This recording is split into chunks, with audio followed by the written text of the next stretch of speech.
पौराणिक कथाओं के अनुसार एक बार जब ब्रह्मदेव अनेक वर्षों तक गहरी तपस्या में लीन रहे, तो ध्यान से उठते समय उन्हें जम्हाई अर्थात उबासी आ गई और उनकी उबासी से एक प्राणी की उत्पत्ति हुई, जिसका वर्ण सिंदूर के समान था। जब ब्रह्मदेव ने देखा कि उनकी उबासी से एक प्राणी की उत्पत्ति हुई है, तो वो उसे देखकर अत्यंत प्रसन्न हुए। तुम मेरी उबासी से उत्पन्न हुए हो, इस कारण तुम मेरे मानस पुत्र हुए, और तुम्हारे इस सिंदूरी वर्ण के कारण तुम्हें सभी ब्रह्मा पुत्र सिंदूरी के नाम से जानेंगे। धन्यवाद पिताश्री। सिंदूरी, तुम मेरे पुत्र हो, इसलिए मैं प्रसन्नता पूर्वक अपनी स्वेच्छा से तुम्हें कुछ वरदान प्रदान करना चाहता हूँ। हे पिताश्री, आपके द्वारा वरदान स्वरूप आपका आशीर्वाद प्राप्त कर मुझे अति प्रसन्नता होगी, किंतु तुम अपनी शक्तियों का प्रयोग सदा इस सृष्टि के कल्याण के लिए ही करना। कभी भी अपनी शक्तियां किसी व्यर्थ एवं अनुचित कार्य के लिए प्रयोग मत करना। जो आज्ञा पिताश्री, आप तनिक भी चिंतित ना हो। आप मुझे जो भी शक्ति प्रदान करेंगे, मैं उनका प्रयोग कर इस सृष्टि का हित करने के लिए ही करूंगा। सिंदूरी, तुम्हारा पिता होने के नाते मैं तुम्हें एक महापराक्रमी, महाबलशाली योद्धा होने का वरदान देता हूँ। मेरे वरदान स्वरूप तुम जिसे भी अपनी भुजाओं में जकड़ लोगे, उसी क्षण उस प्राणी की देह के सहस्त्र टुकड़े हो जाएंगे। किंतु मुझे इसका प्रमाण किस प्रकार मिलेगा कि आपने मुझे जो शक्तियां प्रदान की हैं, वे कार्य करती भी हैं या नहीं? ये तुम क्या कह रहे हो पुत्र? तुम्हें मेरे द्वारा दिए गए वरदान पर संदेह है? संदेह नहीं है पिताश्री, किंतु मैं अपने मन की जिज्ञासा को शांत करने के लिए आपकी शक्तियों का प्रयोग करना चाहता हूँ। किंतु प्रयोग करूं तो किस पर? एक मार्ग है। यदि मैं इन शक्तियों का प्रयोग सर्वप्रथम आप पर करूं, तो ये उचित होगा। ये तुम किस प्रकार के असुरी वचन कह रहे हो सिंदूरी? प्रतीत होता है कि तुम अब सिंदूरी नहीं, अपितु असुर प्रवृत्ति के हो गए हो। ये तो आपने उचित कहा पिताश्री। मैं अब सिंदूरी नहीं, बल्कि सिंदूरासुर हूँ। तनिक मेरे समीप आइए, मुझे अपनी शक्तियों का परीक्षण करने दीजिए। ब्रह्मदेव से वरदान प्राप्त कर सिंदूरी अपनी शक्तियों के अहंकार से सिंदूरासुर में परिवर्तित हो जाता है और ब्रह्मदेव द्वारा प्राप्त शक्तियों का प्रयोग उन पर करने के लिए ही सिंदूरासुर उनकी ओर बढ़ता है। उसे अपने समीप आता देखकर ब्रह्मदेव अत्यंत भयभीत हो जाते हैं। क्या हुआ पिताश्री? मुझे अपने समीप आता देख आप तो भयभीत हो गए। आप तो इस सृष्टि के रचयिता हैं। अपनी शक्तियों का प्रयोग कीजिए, आइए और युद्ध कीजिए मुझसे। तुम्हारे भीतर की असुरी भावों ने तुम्हें दूषित कर दिया है, इसलिए तुम अपनी जीवा से मुझे पिताश्री कहकर मत पुकारो दुष्ट। किंतु अब तो आप मेरे पिता होने के नाते मुझे वरदान प्रदान कर चुके हैं। अब यदि स्वयं की रक्षा चाहते हैं, तो आपको मुझसे युद्ध तो करना ही होगा। मैं जब तक अपनी शक्तियों का परीक्षण नहीं कर लूंगा, तब तक मैं शांत नहीं बैठूंगा। तुम अपनी शक्ति के परीक्षण के लिए मुझसे युद्ध करना चाहते हो, किंतु मैं तुमसे युद्ध करने में सक्षम नहीं। मैं तो सदैव ही ध्यान में लीन रहता हूँ, इसलिए मुझे युद्ध कौशल का तनिक भी अभ्यास नहीं। किंतु यदि तुम्हें युद्ध करना ही है, तो वैकुंठ जाकर श्री हरि नारायण से युद्ध करो। वे युद्ध कौशल में निपुण हैं, इसलिए तुम जाकर उन्हें युद्ध के लिए ललकारो। इसके पश्चात सिंदूरासुर अपनी शक्तियों का परीक्षण करने श्री हरि नारायण से युद्ध करने वैकुंठ जा पहुंचा। नारायण, मैं ब्रह्मा जी का मानस पुत्र सिंदूरासुर हूँ। मेरे पिता ब्रह्मदेव का कहना है कि आप युद्ध कौशल में बड़े ही निपुण हैं, किंतु मुझे ये ज्ञात नहीं कि हम दोनों में से अधिक शक्तिशाली आप हैं या मैं। सिंदूरासुर, किंतु तुम्हें ये ज्ञात क्यों करना है कि हम दोनों में से अधिक शक्तिशाली कौन है?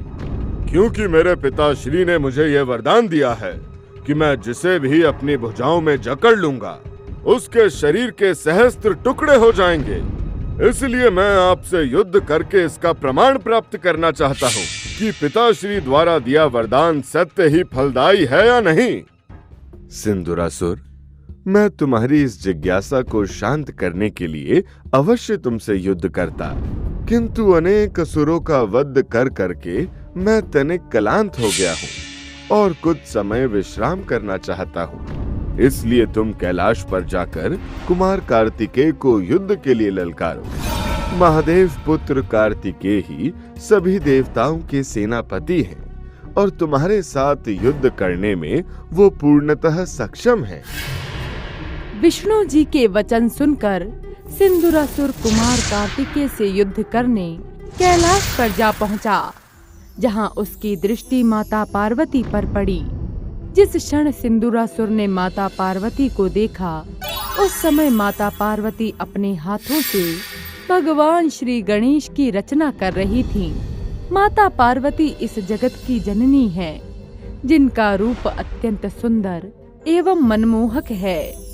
जब सिंदूरासुर की दृष्टि माता पार्वती पर पड़ी, तो वो उनके अत्यंत सुंदर रूप को देखकर उन पर मोहित हो गया और उसने माता पार्वती पर अपनी कुदृष्टि डाली।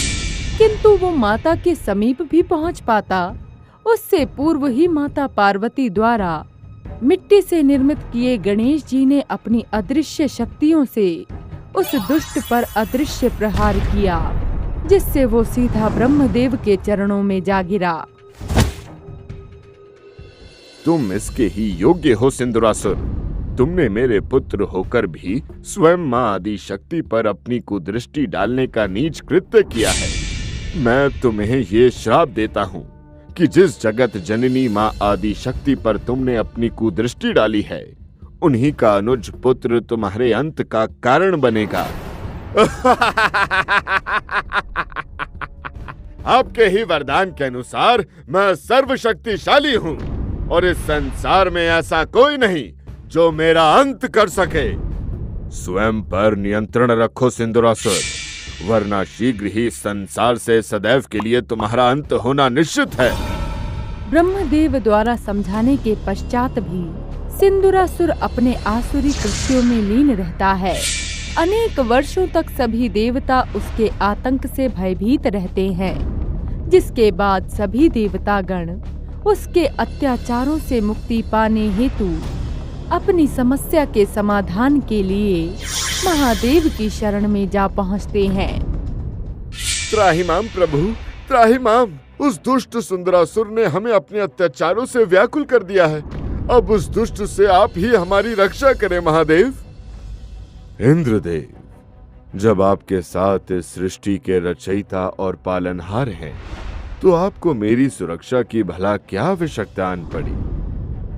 महादेव, आप तो देवों के देव हैं, हम सबके आराध्य हैं। प्रभु, ब्रह्मदेव द्वारा दिए वरदान के कारण हम सिंदूरासुर का अंत करने में सक्षम नहीं हैं। सिंदूरासुर का अंत केवल और केवल आपके पुत्र विघ्नहर्ता गणेश द्वारा ही संभव है।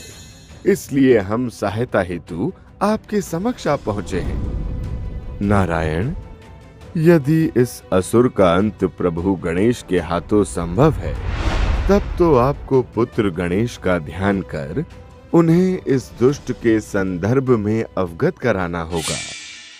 महादेव की आज्ञानुसार जैसे ही सभी देवतागण भगवान श्री गणेश का ध्यान करने के लिए अपने नेत्र बंद करते हैं, तो उसी क्षण सिंदूरासुर सभी देवताओं को ढूंढते हुए कैलाश पर आ जाता है। तो अब तुम लोग सहायता के लिए महादेव के पास आ पहुँचे हो, किंतु तुम्हें यह स्मरण अवश्य करा दूं कि महादेव भी तुम्हारी रक्षा करने में सक्षम नहीं। मैं सर्वशक्तिशाली हूँ इस संसार में ऐसा कोई नहीं जो मुझसे तुम्हारी रक्षा कर सके, जो मुझे युद्ध में परास्त कर सके। सभी देवताओं सहित महादेव का उपहास करते हुए दुष्ट सिंदूरासुर अपना विशाल रूप धारण कर सभी देवताओं को अपनी भुजाओं में भर लेता है और उनका अंत करने का प्रयास करता है। प्रतीत होता है कि तुम देवताओं को मेरी शक्तियों पर कोई शंका है, किंतु कोई बात नहीं, मैं इसी क्षण तुम्हारे मन की शंका को दूर कर देता हूँ।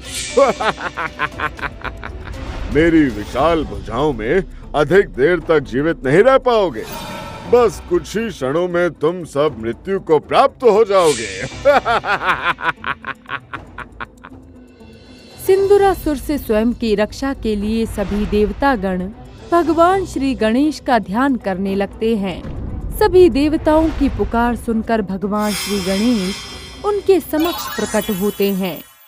दुष्ट सिंदूरासुर, तुम्हारा इतना दुस्साहस कि तुम महादेव के समक्ष देवताओं को क्षति पहुंचाने का प्रयास करो। दुष्ट, ब्रह्मदेव ने तुझे सुधरने का एक अवसर प्रदान किया था, किंतु तूने उसके पश्चात भी सभी देवता गणों को हानि पहुंचाई। उसके पश्चात तूने मेरी माता, इस समस्त संसार की माता माँ आदि शक्ति पर भी अपनी कुदृष्टि डाली। तू दंड का नहीं, मृत्यु का भागी है, इसीलिए आज मेरे हाथों तेरा अंत होना निश्चित है। विचित्र गजमुख प्राणी, जब त्रिदेव भी मेरा अंत नहीं कर पाए तो भला तू मेरा अंत करेगा? स्वयं की भलाई चाहता है तो चला जा यहाँ से, अन्यथा इन सभी के साथ आज तेरा भी अंत हो जाएगा। स्वयं पर इतना अहंकार उचित नहीं सिंदूरासुर। मेरा परिहास करने से पूर्व युद्ध भूमि में मेरा सामना करो, तब तुम्हें अवश्य ही ज्ञात हो जाएगा कि ये विचित्र गजमुख प्राणी तुम्हारी क्या दुर्दशा कर सकता है।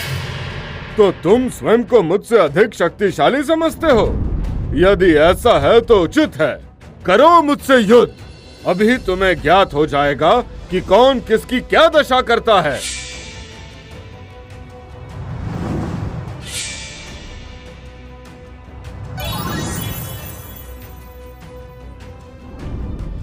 इसके पश्चात भगवान गणेश और सिंदूरासुर के बीच घमासान युद्ध छिड़ जाता है।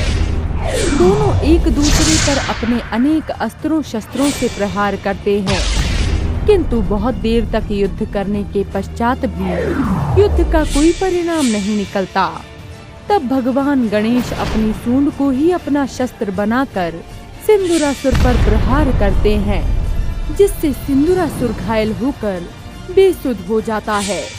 तब भगवान गणेश अपने दिव्यास्त्र से उस पर प्रहार करते हैं, जिससे उसी क्षण उसकी मृत्यु हो जाती है। और इस प्रकार भगवान गणेश के हाथों सिंदूरासुर नामक भयानक असुर का अंत होता है।